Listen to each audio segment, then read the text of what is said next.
बिस्मिल्लाहिर्रहमानिर्रहीम। आज हम फ्रैंकफर्ट की जो बिज़नेस अकाउंटिंग हम स्टडी कर रहे हैं उस सिलसिले को हम आगे बढ़ाते हैं। अब तक जो हमने पढ़ा है अगर हम उसको रिकैपिचुलेट करें तो हमने अब तक background and the man feature of financial accounting, जो इंट्रोडक्शन का जो चैप्टर है इसके अंदर हमने background and man features of financial accounting ये हमने कंप्लीट कर लिया है। रिकॉर्डिंग ट्रांजैक्शंस हमने कंप्लीट कर ली हैं और इसमें बड़ी इंपॉर्टेंट किस्म की चीज़ें हमने डिस्कस की थी, जिसमें अकाउंटिंग इक्वेशन भी है, ट्रांजैक्शंस को कैसे रिकॉर्ड करेंगे, इंक्रीज़ और डिक्रीज़ को लेजर फॉर्म के अंदर कैसे लेकर आते हैं हम। लेजर की लेफ़्ट हैंड साइड आपकी डेबिट कहलाती है और राइट हैंड साइड क्रेडिट कहलाती है। तो अकाउंटिंग इक्वेशन से लेके एसेट्स, लाइबिलिटीज़, कैपिटल, इनकी मूवमेंट्स, ये सब हमने बहुत डिटेल से पढ़ा है। अगर आप क्रैचिंग्स एकेडमी के यूट्यूब चैनल की प्लेलिस्ट पे जाएं तो फ्रैंकफर्ट बिजनेस अकाउंटिंग का एक फ़ोल्डर मिलेगा आपको। ये तमाम जो लेक्चर्स हैं ये वहाँ पर आपको मिल जाएंगे। तो अगर आप बिल्कुल फ़र्स्ट टाइम ये वीडियो देख रहे हैं तो वो लेक्चर ज़रूर देखें जाके। और आज हम अपने लेक्चर का स्टार्ट, इसका जो थर्ड पार्ट है इन्वेंट्री जिसे हम कहते हैं, क्योंकि हम सीक्वेंस इसी बुक की फ़ॉलो कर रहे हैं, तो हम थर्ड जो इसका पोर्शन है, पार्ट है इन्वेंट्री, इसको आज हम डिस्कस करेंगे कि इन्वेंट्री क्या होती है और इसको किस तरीके से हम करते हैं। तो चैप्टर 3 इन्वेंट्री है हमारी।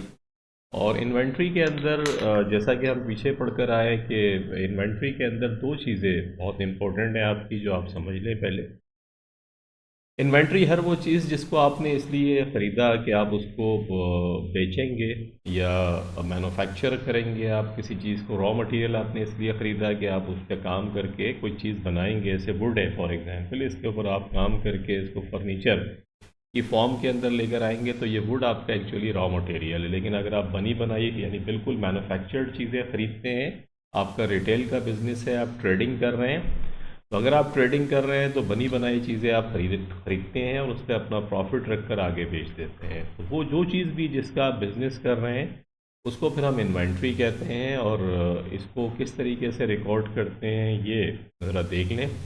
इसमें जो अगर आप ये हमारी जो बुक है इसके अंदर special meaning of sales and purchase, ये बड़ा इंपॉर्टेंट है समझना। इसके अंदर के सेल्स एंड परचेजेस दो टर्म्स हैं, इनको आपको याद रखना पड़ेगा। परचेजेस क्या होता है कि याद रखिएगा, अकाउंटिंग के अंदर परचेजेस का मकसद अब वो चीज़ जिसको आप इस इंटेंशन से ख़रीद रहे हैं, means the purchases of those goods which the business buys with the sole intention of selling, कि वो इसलिए ख़रीद रहा है उनको कि उसे बेचेगा प्रॉफिट कमाने के लिए, यानी उसका काम यही है।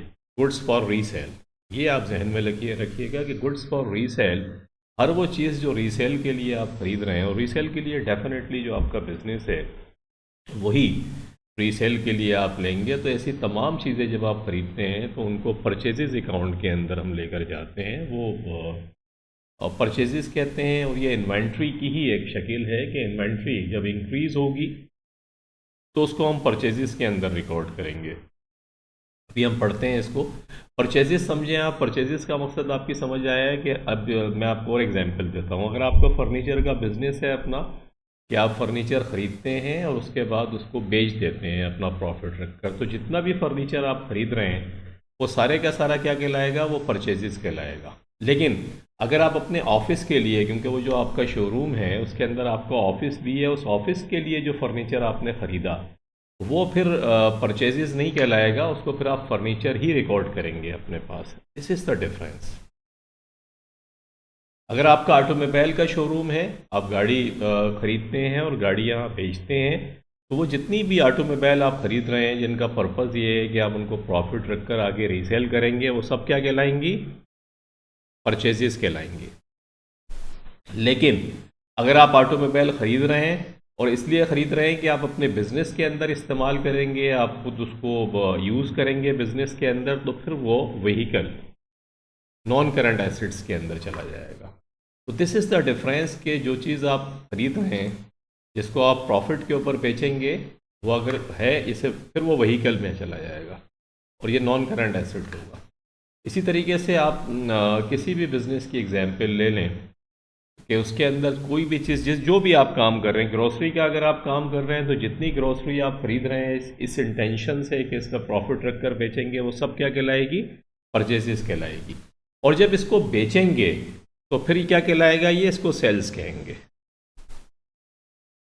यानी वो चीज़ जिसका आपका बिजनेस है, ये फर्नीचर का अगर आपका शोरूम है तो जितना फर्नीचर बिकेगा वो सब क्या कहलाएगा? सेल्स कहलाएगा। ऑटोमोबाइल का अगर आपका शोरूम है, आप ऑटोमोबाइल जो है बेचते हैं, तो जितनी भी ऑटोमोबाइल बिकेंगी वो सब कहाँ रिकॉर्ड होंगी? सेल्स। सेल्स आपका रेवेन्यू अकाउंट है।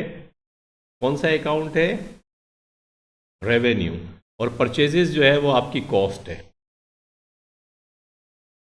तो एक आपकी कॉस्ट हो गई, एक आपका रेवेन्यू हो गया। These are very important terms जो आपको पूरी अकाउंटिंग के अंदर जहन में रखनी पड़ेंगी।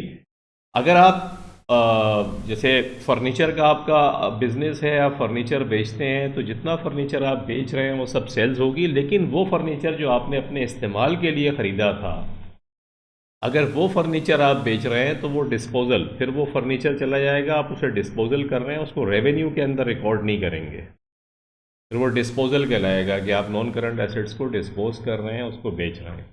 तो this is the main difference. इसको आप जहन के अंदर रखिएगा अपने कि परचेजेस क्या, हर वो चीज़ जो इस इंटेंशन से आप ख़रीद रहे हैं कि उसको रीसेल करेंगे, जब उसे ख़रीदेंगे तो वो परचेजेस कहलाएगी, और जब उसको बेचेंगे तो वो सेल्स कहलाएगी। This is the important point which you have to remember. तो हमने दो टर्म्स आज हमने सीखी, एक परचेजेस और एक सेल्स।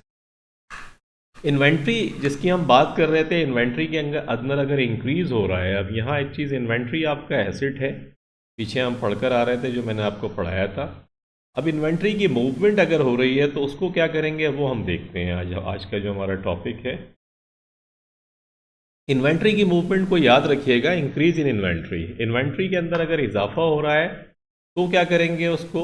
तो इन्वेंट्री में इजाफा दो चीज़ों की वजह से हो सकता है, you have to keep it in your mind.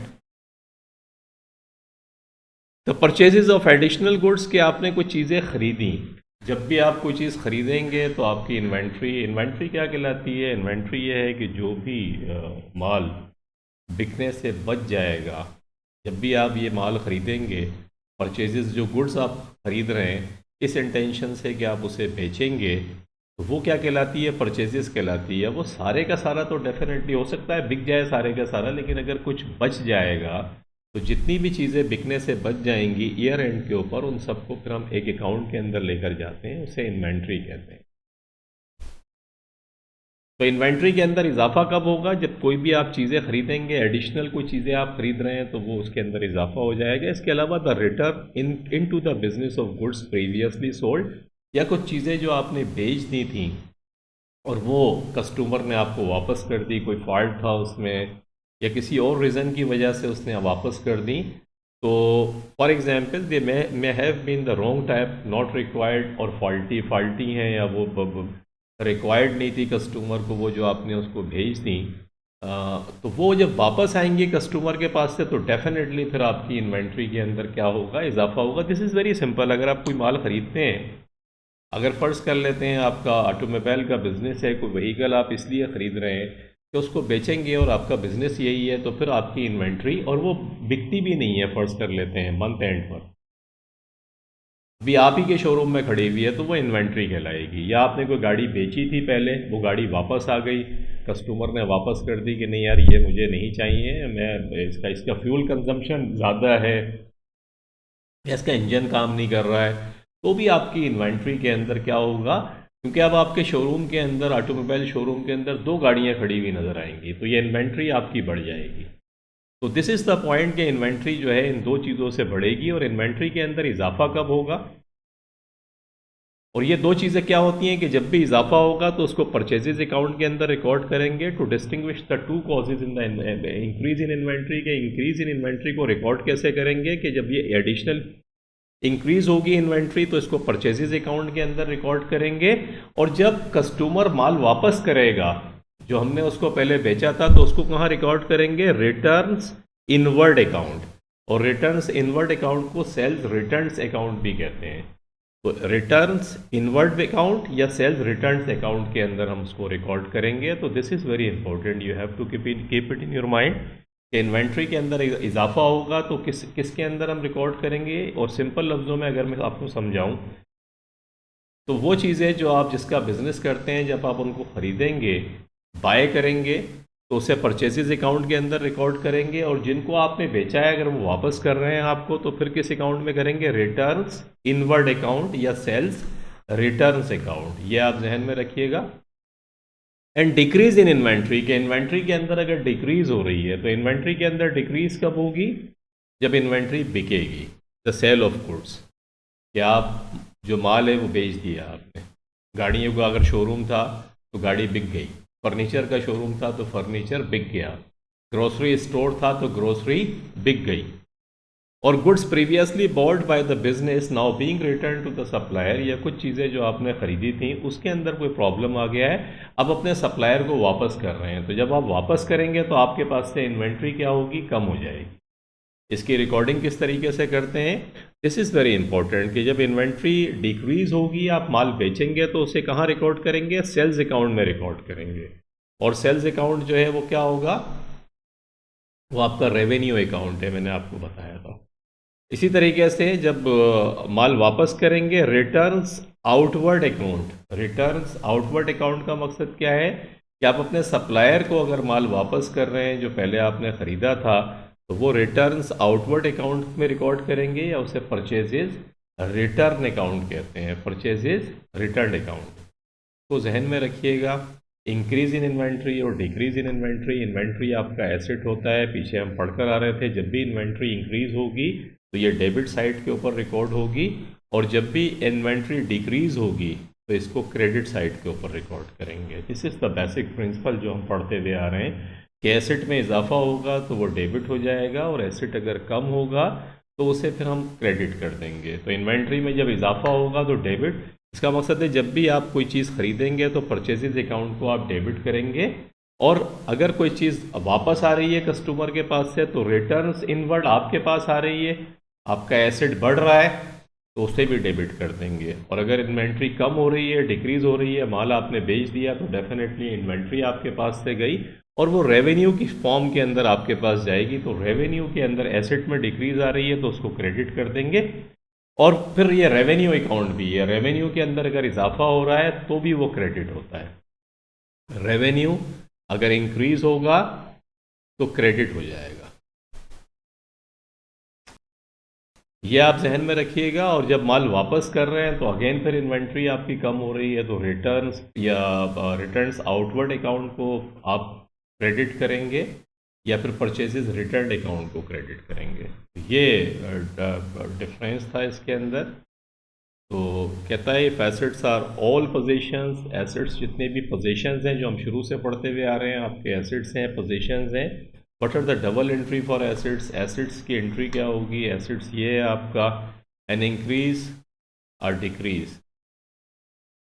तो एंट्री इन अकाउंट के अंदर क्या करेंगे कि आप डेबिट कर देंगे, इंक्रीज को डेबिट करेंगे और डिक्रीज को क्या कर देंगे, क्रेडिट कर देंगे। तो दिस इज़ इम्पोर्टेंट। ये फिर आप इसको हम देखते हैं और अब इसकी एक एग्जाम्पल हम लेके समझने की कोशिश करते हैं। This is very important. ये बेसिक चीज़ें आपने समझ ली इन्वेंट्री की, अब एग्जाम्पल की मदद से हम इसको सीखते हैं थोड़ा सा। वर्क एग्जाम्पल हमारी है मई 2017 में, bot goods on time. On time का मकसद मैंने आपको बताया था, क्रेडिट होता है 220 pound from D Small. D small से आपने गुड्स खरीदी ऑन टाइम। गुड्स की ये भी जब भी याद रखिएगा, गुड्स, परचेजेज, मर्चेंडाइज, ये चीज़ें जब भी इस्तेमाल होंगी तो इसका मकसद है कि ये वो चीज़ें हैं जिनको आप इस इंटेंशन से ख़रीद रहे हैं कि इसको रीसेल करेंगे। तो ये परचेजेज हो गई आपकी। तो बॉट गुड्स का मकसद है गुड्स आपके पास आ रही हैं, गुड्स आपके पास आ रही हैं और फ्रॉम ऑन टाइम माने क्रेडिट आपने ख़रीदा है, और डी स्मॉल से ख़रीदा है तो आपकी लाइबिलिटी, हम पीछे पढ़कर आ रहे हैं कि जब हम क्रेडिट के ऊपर माल ख़रीदते हैं तो इसका मकसद हुआ लाइबिलिटी आपकी इंक्रीज़ हो गई। तो एक एसेट आपका बढ़ रहा है, परचेजेस की सूरत के अंदर कॉस्ट आपके पास आ रही है। इंक्रीज इन इन्वेंट्री, अभी हम पढ़कर आ रहे हैं, इन्वेंट्री आपका एसेट है। एसेट हर वो चीज़ जो आपको इकोनॉमिक बेनिफिट्स देगी फ्यूचर में। तो एसेट के अंदर इजाफा हो रहा है और साइमल्टेनियसली एक लाइबिलिटी आपकी बढ़ रही है। तो लाइबिलिटी जब बढ़ेगी तो उसको हम क्रेडिट कर देंगे। तो परचेजेस को हमने देखे, टी अकाउंट हम पढ़कर आए थे कि इसकी लेफ्ट हैंड साइड डेबिट कहलाती है, राइट हैंड साइड क्रेडिट कहलाती है। परचेजेस का हमने टी अकाउंट बनाया और परचेजेस हमारे पास डी स्मॉल की वजह से, डी स्मॉल का रेफरेंस क्यों दिया, क्योंकि D small liability, D Small को पे करना है तो ये लाइबिलिटी है, तो एक्चुअली एंट्री क्या पास हुई, परचेजेस डेबिट, ये डेबिट हो गया डी स्मॉल की वजह से। और डी स्मॉल का अकाउंट भी हाथ के हाथ खोलने, ये डी स्मॉल का आपको लग रहा होगा टी अकाउंट, डी स्मॉल को हमने क्रेडिट कर दिया, किसकी वजह से, परचेजेस की वजह से। ये डबल एंट्री सिस्टम आपका पूरा हो गया कि परचेजेस डेबिट और डी स्मॉल क्रेडिट। और रेफरेंस के लिए हम एक के अंदर दूसरे का रेफरेंस इस्तेमाल करते हैं। जैसे परचेजेस को जब हमने डेबिट किया तो डी स्मॉल का रेफरेंस हमने दिया, और डी स्मॉल ये लाइबिलिटी अकाउंट जब हमने खोला तो लाइबिलिटी के अंदर हमने परचेजेस का हवाला दिया। तो दिस इज़ द पॉइंट, हम पीछे भी पढ़ चुके हैं यही चीज़। यहाँ हम इन्वेंट्री के पॉइंट ऑफ व्यू से इसको पढ़ रहे हैं। Bought goods on time 410 pound from A Lion and Sons. तो ए लायन एंड सन्स से आपने ये माल खरीदा है 410 पाउंड का। तो यहाँ भी वही बात हो गई कि 410 पाउंड से परचेजेस डेबिट हो गई, और ए लायन एंड सन्स का रेफरेंस आ गया, और ए लायन एंड सन का भी टी अकाउंट है, ये क्रेडिट हो गया। देखे होंगे जैसे हमने पहले डी स्मॉल को की क्रेडिट किया था, ये एक लाइबिलिटी अकाउंट है। तो ए लायन एंड सन जो है ये भी एक लाइबिलिटी अकाउंट है, परचेजेस की वजह से हमने डेट लिखी जिस डेट को था और ये क्रेडिट कर दिया। Sold goods on time to D Hubbs फॉर 60 पाउंड। तो डी हब्स जो है इसको हमने 60 पाउंड का माल बेचा ऑन टाइम। ऑन टाइम का मकसद है क्रेडिट है, क्रेडिट का मकसद है कि डी हब्स को हम सोल्ड गुड्स, इन्वेंट्री हमारी कम हो रही है, हमने पढ़ा था कि इन्वेंट्री कम होगी तो इसको सेल्स में रिकॉर्ड करते हैं, तो सेल्स आपकी क्रेडिट हो जाएगी। ये आप देख लें, से जो सेल्स जो है वो क्रेडिट हो गई डी हब्स की वजह से। और डी हब्स जो है बेसिकली क्या है, इससे आपको ये पैसे रिसीव कर रहे हैं, अभी इसने दिए नहीं है आपको लेकिन रिसीव करने हैं। हर वो चीज़ जो आपको इकोनॉमिक बेनिफिट्स पहुंचाएगी, पहुंचा रही है या पहुंचाएगी फ्यूचर में, उसे तो रिसीवेबल कहते हैं। तो डी हब्स का अकाउंट खोलेंगे और डी हब्स के अंदर डेबिट कर देंगे क्योंकि डी हब्स से ये पैसा लेना है, और रेफरेंस आ जाएगा सेल्स का, और ये डेट आपकी आ गई। तो ये टी अकाउंट के अंदर हमने ये वाला हमने देखा कि इन्वेंट्री जब कम हुई तो हमने क्या करा। इसी तरीके से return goods 15 pound to D Small. D Small को, जो डी स्मॉल से हमने माल खरीदा था, इससे 15 पाउंड का डी स्मॉल को माल हमने वापस कर दिया। तो हमने पढ़ा था कि जब हम ख़रीदा हुआ माल वापस करते हैं तो उसको क्या कहते हैं, रिटर्न्स आउटवर्ड कहते हैं, या परचेजेस रिटर्न हमने कहा था। तो रिटर्न्स आउटवर्ड डी स्मॉल की वजह से क्रेडिट। हमने पढ़ा था कि इन्वेंट्री कम हो रही है, और जब इन्वेंट्री कम होगी तो उसे क्रेडिट करेंगे, और जब क्रेडिट करेंगे तो नाम क्या ये पढ़ा था हमने, रिटर्न्स आउटवर्ड या परचेजेस रिटर्न, और इसको हमने क्रेडिट कर दिया। और इसके साथ साथ डी स्मॉल, ये लाइबिलिटी हमारी कम हो गई, तो एंट्री क्या पास हुई कि D small debit. D small debit इसलिए कि अब लाइबिलिटी कम हो रही है, ये 15 पाउंड जो है डी स्मॉल को हम पेमेंट नहीं करेंगे, तो डी स्मॉल को हमने डेबिट कर दिया। या आप देख रहे होंगे रिटर्न्स आउटवर्ड की वजह से मैगी 10 को, और ये मैगी 10 को हमने परचेजेस रिटर्न्स आउटवर्ड को क्रेडिट किया था। तो एंट्री क्या पास हो गई कि डी स्मॉल डेबिट और रिटर्न्स आउटवर्ड क्रेडिट हो गया हमारे पास। उसके बाद आ जाए goods sold for cash 210 pound. Cash के ज़रिए माल बेचा हमने 210 पाउंड का, तो कैश डेबिट और सेल्स क्रेडिट, ये देख रहे होंगे सेल्स के अकाउंट को क्रेडिट कर दिया कैश की वजह से, और इसके साथ साथ कैश अकाउंट को डेबिट कर दिया 210 पाउंड से। कैश डेबिट हो गया, सेल्स क्रेडिट हो गई आपकी। Goods bought for cash 150 pound, 150 pound का हमने गुड्स खरीदी और कैश के ज़रिए ख़रीदी, तो परचेजेस डेबिट कर दिया आपने 150 पाउंड से कैश की वजह से, और कैश को क्रेडिट कर दिया आपने क्योंकि कैश आपके पास से जा रहा है परचेजेस की वजह से। तो ये आपके पास टी अकाउंट के अंदर आपने पोस्टिंग करी। M Spencer return 16 pound goods to us. M Spencer जो है आपका कोई कस्टमर था, उसने ये चीज़ें आपको वापस कर दी। तो सेल्स रिटर्न, रिटर्न्स इनवर्ड कहते हैं। रिटर्न्स इनवर्ड अभी हम पढ़कर आ रहे हैं कि कस्टमर जब वापस करेगा तो इसका मकसद है इन्वेंट्री बढ़ रही है, इन्वेंट्री बढ़ती है तो उसको डेबिट करते हैं। एम स्पेंसर की वजह से रिटर्न्स इनवर्ड, आपके पास ये बेचा हुआ माल वापस आ गया और एम स्पेंसर के अकाउंट को क्रेडिट कर देंगे, क्योंकि आई एम स्पेंसर अब ये पैसे हमें नहीं देगा क्योंकि उसने माल वापस कर दिया। तो एंट्री क्या पास हुई, रिटर्न्स इनवर्ड को डेबिट कर दिया और एम स्पेंसर के अकाउंट को क्रेडिट कर दिया। तो ये डबल एंट्री कंप्लीट हो रही है। आपने देखा कि इन्वेंट्री की मूवमेंट हो रही है। तो हम क्या कर रहे हैं, goods sold for cash 175 pound, goods आपने बेच दी कैश के जरिए, तो कैश डेबिट और सेल्स क्रेडिट। सेल्स को क्रेडिट कर दिया और कैश को डेबिट कर दिया आपने, क्योंकि कैश आपके पास ही आ गया है। ये एंट्री पास करी है आपने, paid cash to D Small. D Small को, डी स्मॉल वो है जिससे हमने ख़रीदा था, उसको हम पेमेंट कर रहे हैं 205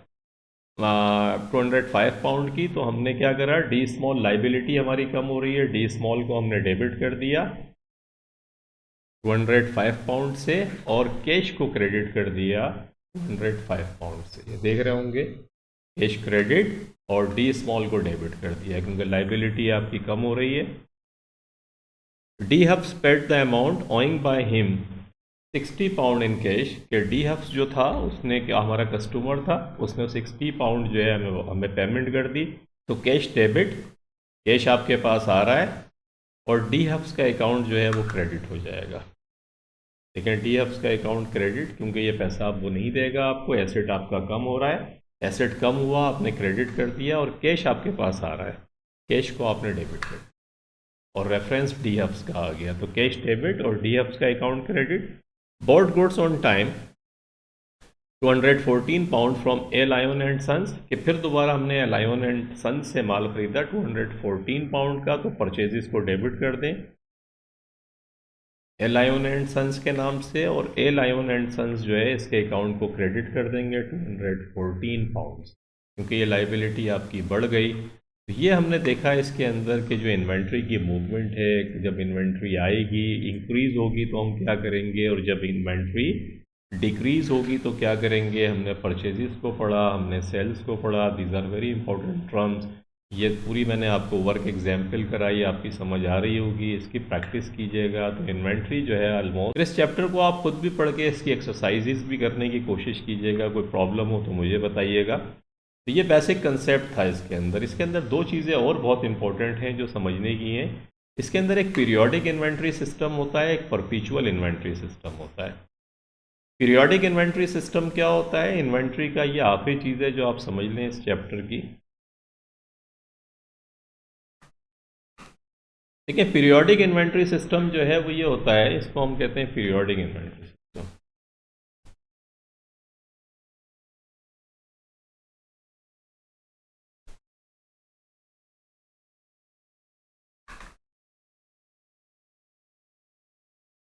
पीरियोडिक इन्वेंट्री सिस्टम ये होता है कि आप जो माल, जैसे अभी हमने देखा कि परचेजेस हम कर रहे हैं, परचेजेस आप करते चले जाते हैं, कुछ चीज़ें उसमें से बिक जाती हैं, वो सेल्स में रिकॉर्ड हो जाती हैं, और मंथ एंड या ईयर एंड के ऊपर जब भी आप अपना प्रॉफिट एंड लॉस और इनकम स्टेटमेंट और अपने देख रहे होते हैं कि आपने प्रॉफिट कमाया या लॉस कमाया, और इसके अलावा स्टेटमेंट ऑफ फाइनेंशियल पोजीशन के आपके एसेट्स की क्या पोजीशन है, तो आप इन्वेंट्री को काउंट कर लेते हैं। काउंट करने का मकसद है आप ये देखते हैं कि कितनी जो परचेजेस हैं वो बिकने से बच गई, क्योंकि सारी की सारी चीज़ें तो नहीं बिकेंगी आपकी, कुछ ना कुछ बच जाएगा। जो बच जाएगा उसे इन्वेंट्री कहते हैं, उसकी काउंटिंग कर लेते हैं।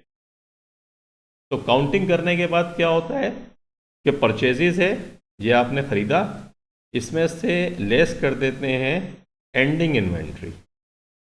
एंडिंग इन्वेंट्री माने वो माल जो बिकने से बचा। से फॉर एग्जांपल आपने 50,000 पाउंड की कोई चीज़ें खरीदी, 5,000 पाउंड की चीज़ें अभी आपके पास पड़ी हुई हैं, तो इसका मकसद क्या हुआ कि 45,000 पाउंड की चीज़ें आपने बेच दी। ये जो बेची इसे कॉस्ट ऑफ सेल्स कहते हैं, याद रखिएगा, इसे कॉस्ट ऑफ सेल्स कहते हैं कि जो माल बेचा उसकी प्राइस। ये आपके पास पीरियोडिक इन्वेंट्री सिस्टम में इस तरीके से हम कॉस्ट ऑफ सेल्स निकालते हैं। एक और होता है, इसे कहते हैं परपीचुअल इन्वेंट्री सिस्टम। क्या कहते हैं, परपीचुअल इन्वेंट्री सिस्टम। और परपेचुअल इन्वेंट्री सिस्टम में क्या होता है, वो बिल्कुल इससे थोड़ा मुख्तलिफ होता है। उसमें ऑटोमेटिकली जब भी आप एंडिंग इन्वेंट्री कोई माल खरीदेंगे या कोई बेचेंगे, तो वो सिस्टम ऑटोमेटिकली तौर पे हर ट्रांजैक्शन के साथ अपडेट हो रहा होता है। हर ट्रांजैक्शन का मकसद है, जैसे ही आप खरीदेंगे आपको कॉस्ट ऑफ सेल्स भी पता चल जाएगी फौरी तौर पे, कि जो माल आपने बेचा उस पर प्रॉफिट आपने कितना कमाया ये भी आपको पता चल जाएगा। और आपको कॉस्ट ऑफ सेल्स हर ट्रांजैक्शन के साथ पता चलती रहेगी। नॉर्मली जो बहुत बिग, जैसे आप ग्रोसरी स्टोर के अंदर जाएं, आप इम्तियाज़ के अंदर जाएं, या आप हाइपर स्टार के अंदर जाएं, या किसी बड़े ग्रोसरी स्टोर के अंदर जाएं, तो वो जो सिस्टम्स उनके पास होता है, जो आपको वो कैश, जहां आप पेमेंट करते हैं कैश काउंटर पे, तो वो जो सिस्टम है वो ऑटोमेटिकली तौर पे क्या कर रहा होता है कि कितनी चीज़ें स्टॉक उनके पास कितना पड़ा हुआ था, कितनी चीज़ें चली गई, तो ऑटोमेटिकली उनका सिस्टम हर वक्त बता रहा होता है कि यार ये इन्वेंट्री इतनी बची है आपके पास। तो वेयर एज ये जो छोटे सिस्टम्स होते हैं, छोटे जो बिजनेसेस होते हैं, वो इतने बड़े बड़े सिस्टम अफोर्ड नहीं कर सकते, तो वो क्या करते हैं, वो फिर काउंटिंग कर लेते हैं। जब भी उन्हें अपनी कॉस्ट ऑफ सेल्स मालूम करनी होती है, तो वो इन्वेंट्री को काउंट करके देख लेते हैं कि इन्वेंट्री कितनी बाकी बची। और फिर उसके बाद वो, अगर हो सकता है उसमें कोई चीज़ इन्वेंट्री चोरी हो गई है या कोई और प्रॉब्लम हो गया है, तो उसकी एडजस्टमेंट करने के बाद में फिर वो कॉस्ट ऑफ सेल्स जो है अपने पास कैलकुलेट कर लेते हैं। तो दिस इज़ द डिफरेंस। हम इसको और डिटेल्ड से भी पढ़ेंगे, डोंट वरी अबाउट इट। आज हमने जो चीज़ें पढ़ी उसमें इंपॉर्टेंट ये है कि इन्वेंट्री इंक्रीज़ होती है तो क्या होता है, इन्वेंट्री डिक्रीज़ की होती है तो क्या होता है, और उसकी फिर हमने पोस्टिंग पढ़ी, वर्क एग्जाम्पल, इसको प्रैक्टिस कीजिएगा और इंशाल्लाह फिर इसी सिलसिले को हम आगे बढ़ाएंगे। और thank you very much for watching the video. अपने दोस्तों तक भी इसको पहुँचाएँ। इंशाल्लाह मिलते हैं फिर नेक्स्ट लेक्चर के साथ। Thank you very much for watching the video. Allah.